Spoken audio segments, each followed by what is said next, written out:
Magandang hapon po. Ako po si Chinkitan with The Bottom Line. Napakahalaga po na pag-uusapan natin ngayong hapon na ito. So ihanda nyo na yung ballpen nyo at papel nyo para maisulat nyo ng mga notes na ito. Ang pag-uusapan po natin ngayong hapon na ito are the 4 sources of income.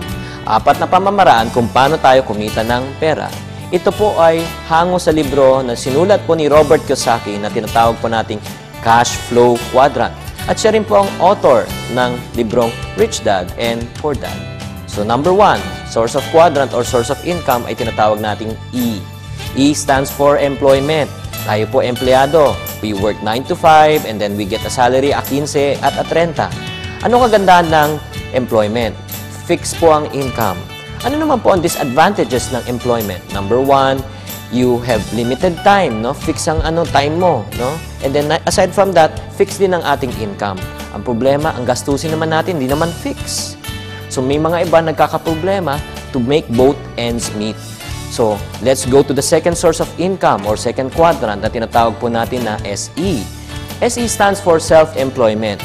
Ika nga, you're a professional. Just like you're a doctor, you're a dentist, you're an actor, you're in sales, insurance sales agent, real estate. Ang kagandahan po dito, you own your own time. Flexible ang iyong time, hindi ka tali, just like employment. Ang income, unlimited. May mga ahente nga, di ba? Yumayaman, nakakabili ng bahay, nakabili ng lupa, sasakyan. Kasi ang laway lang ang puhunan. Pero ano naman ang mga disadvantages? Ang disadvantages po ng self-employment ay once you don't have any more sales, wala na pong income. Ang source po ng ating income ay tinatawag po natin dito na linear income. Ang linear income is one straight line. When work stops, income stops. So, third source of income, ang tinatawag po naman natin mag-business. B. Maganda pong magnegosyo. Dahil number 1, unlimited ang income. You are your own boss. You have your own time. Ano naman po ang disadvantage ng mag-business? Number 1, napakalaki ng kapital. May risk. Kailangan magpautang. Ang problema pa, minsan, kung nagpautang ka, kung sisinginin mo sila pa ang sila pa ang galit. So, yun po ang disadvantages. And fourth source of income ay tinatawag po natin ng I. I stands for what? Investment. Ang nung kaganda ng investment? Investment, you allow money and time to work for you. Bibili ka ng bahay at lupa. Or let's say you invest in the stock market. Put your money in the trust fund on time deposit. Kahit di tayo nagtatrabaho, yung pera na linaan natin o ininvest natin kumikita para sa atin. Ano naman po ang disadvantage ng investment? Ang disadvantage naman po, may risk. Minsan, you make wrong decisions like in the stock market. So, we have to remember that there are pros and cons to everything. Kaya napaka-importante kung gusto natin magkaroon ng time and financial freedom. No? Ano dapat natin pasukan? Mag-employment, self-employment, business, and investment. As much as possible, we get our income from 4 sources. Pero karamihan po ng mga milyonaryo, karamihan po naging successful ay nasa business at investment. Pero 90% po ng mga Pilipino ay nasa anong quadrant? Nasa employment and self-employment. So, we should make an extra effort na pumunta tayo sa business at investment. Magnegosyo, katulad na sinabi ni Senator Manny Villar, mag-entrepreneur tayo. The bottom line is, if we want really to gain financial freedom and time freedom, we need to go into business, we need to invest. So ano again yung 4 sources of income? Number 1, employment. 2nd, self-employment. 3rd, mag-business. And 4th, mag-invest. And then to end, ito parati sinasabi ng aking parents, no? Once you start making money, kahit na mag-business tayo, mag-invest tayo, ang dami-dami na nating pera. Pero kung hindi tayo marunong mag-ipon, magtipid, at mag-save, wala rin pong halaga ang ating pera. Always remember, pag walang piso, walang 100.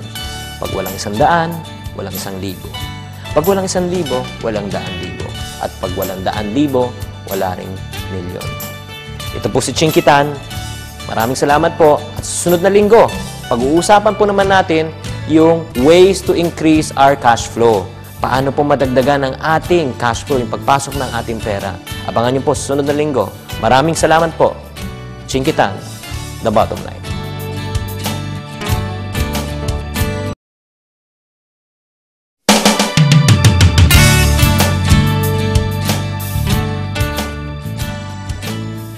Magandang araw po. Ito po si Chinkitan with The Bottom Line. I have been in the industry of relational marketing for the past 12 years. Marami na rin ako mga pagsusubok na nadaanan, mga pagkakamali, at also success. So, bago po tayo talaga maging matagumpay sa negosyo to, kailangan po maintindihan po natin mga foundations o mga kaalamanan bago tayo ay maging successful. So, right now, let us start with the industry of relational marketing. So, bago po natin maintindihan ng relational marketing, kailangan maintindihan po rin natin ang mga ibang pamamaraan ng pagnenegosyo. Ang una po yung tinatawag nating traditional business. In traditional business, meron kang mga rental, meron kang fixed overhead, no? Kailangan magpautang at merong ding risk. Yun po ang disadvantage ng traditional business. At the same time, in traditional business, it's entirely focused on selling. Okay? Pag hindi ka nagbenta, wala kang kita. Indirect selling naman po, like Tupperware, real estate, insurance. Ito, maganda pong negosyo to. Pag may benta, may kita. Pag walang benta, wala ring kita. This industry is also focused entirely on selling. But in relational marketing, it's very different. Hindi to nakafocus sa selling. As a matter of fact, the more you are focused on selling, the less you will earn. Maybe nagtataka kayo, ano ibig sabihin? Kung mas magaling ako magbenta, mas maliit ang aking kikitain? Ito po ipapaliwanag ko po sa inyo. Like for example, in relational marketing, no, we're not focused entirely on selling. We're also focused on what we call as inviting and teaching. Mag-i-invite lang tayo at magtuturo. Halimbawa ko po sa inyo. Halimbawa, there are 31 days in a month. You want to focus on selling lang. Magbebenta ka lang. 31 days, you sell one product a day. So, pag nagbenta ka ng one product a day, you sold how many products in a month? 31. Pero ang tanong ko, unang tanong, first is, how many people you talk to? Ilang tao? 31. Number 2, is this part-time effort or full-time effort? It's full-time effort. It's dependent only on your own effort. Number 3, what type of income? It's called linear income. Pag sinabi po nating linear income, one straight line. When work stops, income stops. You're only good as your last sale. That's when you focus entirely on selling. Pero sa negosyong relational marketing, it's not focused entirely on selling. It's focused on what we call as inviting and teaching. Halimbawa naman po, it starts from you. Mag-invite ka ng 5 mong friends. Itong 5 mong kaibigan, nag-invite at nagturo din ng 5. 5 times 5 equivalent to 25. Pag in-add up niyo yung 25 plus 5 plus 1, that's a total of 31 people in your team or organization. First rule in marketing po, you must be a product of the product. Kailangan bumili muna tayo ng produkto. Subukan muna natin kung effective. So you just imagine, 31 people. Nag-trial lang ng tig-iisang produkto. Ilan ang production ng grupo mo? That's 31. Did you get the same result from selling and inviting and teaching? Selling, 31. One product day, 31. Inviting and teaching, 31 people. Buying one product, 31. Pareho po. Pero anong pagkakaiba? How many people did we talk to? 5. Next, is this part-time or full-time? Part-time, kasi 5 lang kinausap natin eh. And last, this is what we call as leverage income. When you say leverage income, it's not anymore dependent on your own effort. It's dependent on other people's effort too. Just like what Henry Ford says, I'd rather have 1% of 100 people's effort rather than 100% of my own personal effort. Yan po tinatawag nating difference between selling and inviting and teaching. Next, ang question naman ng mga tao, pag sumasali sa ang ganitong negosyo, is, sino yung aking target market? Sino naman maglalabas ng ganung kalaking pera sa hirap ng panahon na yun? Alam niyo ang agandaan, mga kapatid, in this type of a business, iba po yung market natin. We're not looking for people who wants to buy, but we're looking for people who wants to earn. Ipapaliwanag ko po sa inyo. If let's say I take a survey of people around this room and magtatanong tayo, sino po sa inyo dito ang gustong kumita, magkaroon ng additional income? If I see a raise of hands, karamihan, 90% will say gusto nilang kumita. And what if I ask the same group of people, sino man po sa inyo dito ang gustong gumastos pagkatapos po ng meeting at pagpapaliwanag ko, bebentaan ko pa kayo? If I ask them to raise of hands, probably mga 5 or 2, kaunti lang. So that only proves 80% of people wants to what? Earn, and only 20% want to spend. Hindi naman sa ayaw nilang gumastos, pero walang budget eh. Walang panggastos. That's the reason why ang kagandahan sa negosyo to. Our focus is not to sell. If your focus is to sell, ang hinahanap mong group ng tao, yung 20%, yung gustong gumastos. Our focus here is to what? Invite and teach. Mag-invite ng tao gustong kumita at turuan din sila kung paano kumita. Malaki ba ang ating market? Yes, 80%. So, huwag tayong matatakot. Ang target market natin, hindi yung mga gustong bumili, pero yung gustong kumita. And lastly, we have to understand, if you want to become wealthy, you just follow or copy what the wealthy people are doing. Just like itong negosyo to, napakasimple lang. I just copy those people na naging successful. Like, if you want to become a millionaire, you just follow a millionaire just like Ray Kroc. Sino to si Ray Kroc? Ray Kroc is the owner of McDonald's, mga restaurants, no? And hamburger chains worldwide. My question to you, mga kapatid, ano po ang binibenta ni Ray Kroc sa McDonald's that made him a billionaire? Think for a while. A lot of people will say hamburger, French fries, yung mga foods niya. Yes, I do believe. Pero tanungin ko rin po kayo, meron ba kayong mga kamag-anak or mga kaibigan na mas magaling pa rin magluto ng hamburger kaysa kay Ray Kroc o sa McDonald's pero hindi naman sinyaman nila? That only proves 50% ng negosyo niya is selling hamburger and French fries. Pero anong pinaka-main business ni Ray Kroc? What's the other 50%? The other 50% is selling the system of what? Franchising. Likewise, in this business of relational marketing. Yes, 50% na binibenta po natin yung products na binibenta, yung minumove po natin. Yung pension, education, and other types of product we are selling in MIB. But the other 50% is selling the system of what? Relational marketing. Ito mong sistema natin is we're not going to invest millions of dollars or millions of pesos. We only invest a few thousand pesos. Pero this is what we call as people franchising. Mga kapatid, sana naman po ay natutunan nyo naman ang basic ng relational marketing. Again, this is not focused entirely on selling, but this is focused on inviting and teaching. Maraming salamat po at pagpalain po tayong lahat.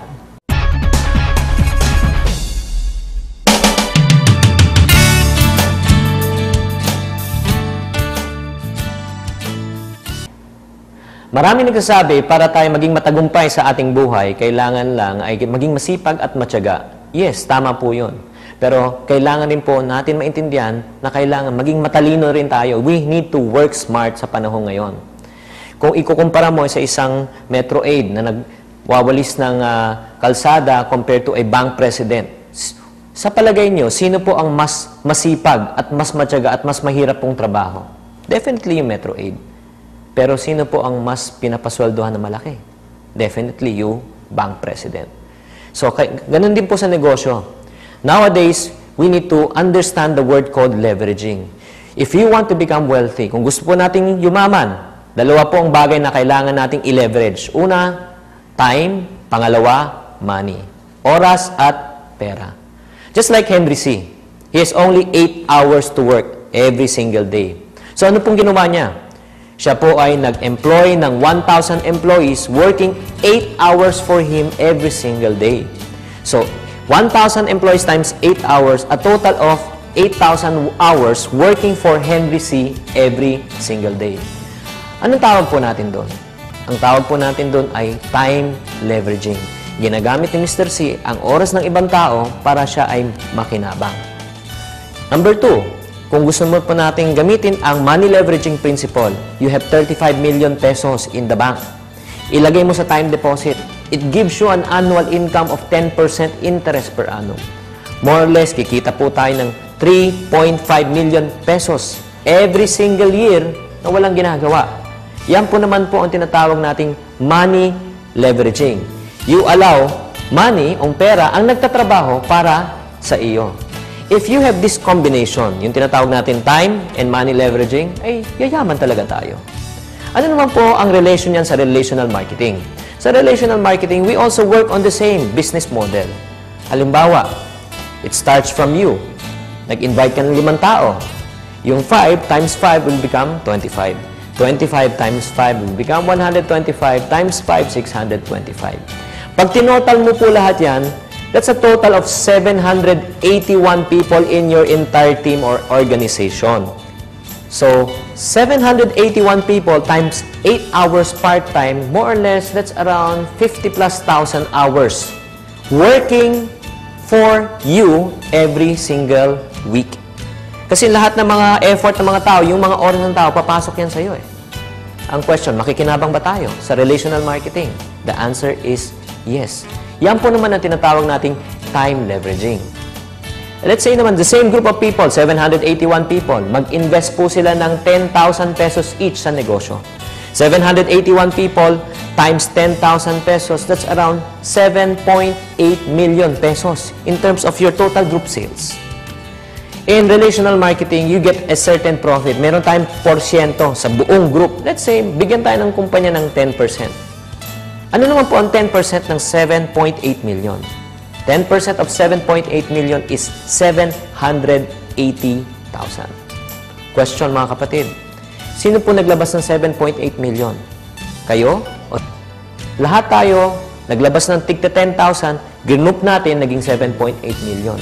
Hindi tayo nagpautang, wala tayong risk.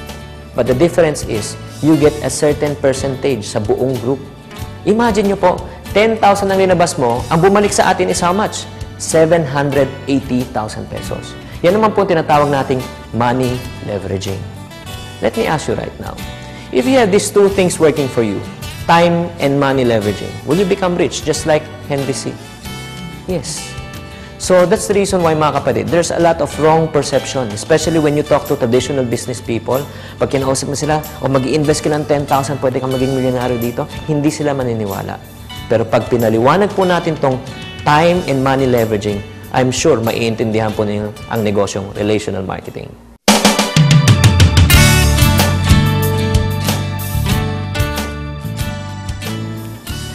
Marami pong tao nagkakaroon po ng wrong impression about this industry. Maraming ayaw sumali sa ganitong negosyo. Bakit? Sinasabi niya na yung mga tao lang sa tuktok ang kumikita, yung mga tao na sa ilalim ay hindi pong kumikita. That's a wrong perception. Halimbawa, ipapaliwanag po. Just like Henry C., the owner of Shoemart, remember? He hired 1,000 employees, nagtatrabaho para sa kanya. My question is, will the 1,000 employees under him have an opportunity na kumita na mas maraming pang pera o malaki pang pera kay Mr. Henry C.? Definitely, the answer is no. Because he's the boss, he's the owner. And no one can make more money than the owner. Unlike in relational marketing, the one on top, yung nag-invite po sa inyo, yung sponsor nyo, will not necessarily make more money than you. Halimbawa po,